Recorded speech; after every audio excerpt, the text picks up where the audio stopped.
Tandur MLA ఏడున్నాడు, Tandur MLA ఏం చేస్తున్నాడు, ఏమి లేవు, అంతా మంచిగా ఉన్నది. తాండూరు నియోజకవర్గం అంతా సస్యశ్యామలంగా ఉన్నది. అవి చేస్తున్నా ఇవి చేస్తున్నా అంటుండు.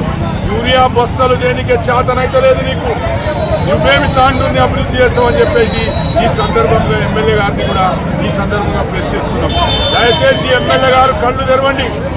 మరి పక్కకే ముఖ్యమంత్రి ఉన్నాడు, పక్కకున్న ముఖ్యమంత్రి నియోజకవర్గంలో కూడా రైతులకు ఎరువులు కొడుతున్నాయి.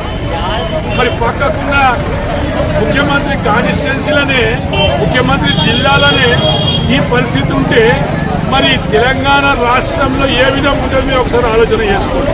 మరి ఏదైతే కేంద్రంలో బీజేపీ పార్టీ అధికారంలో ఉన్నది, మన తెలంగాణ రైతులకు 2 లక్షల మెట్రిక్ టన్నుల యూరియా అవసరం పడుతుంది.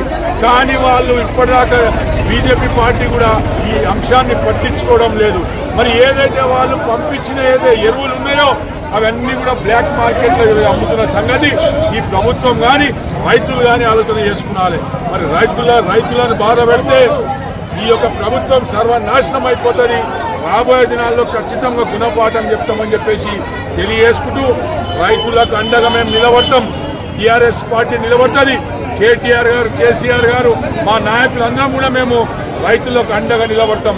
ఎట్టి పరిస్థితుల్లో రైతులకు అన్యాయం జరగకుండా చూసుకుంటాం. అదేవిధంగా పోలీస్ సోదరులకు కూడా చెప్తున్నాం, మీరు రైతులకు ఒకవేళ ఇబ్బంది పెట్టినట్లయితే మీ సంగతి కూడా చూస్తామని చెప్పేసి కూడా ఈ సందర్భంగా తెలియజేసుకుంటూ ముగిస్తున్నాం. జై హింద్, జై తెలంగాణ.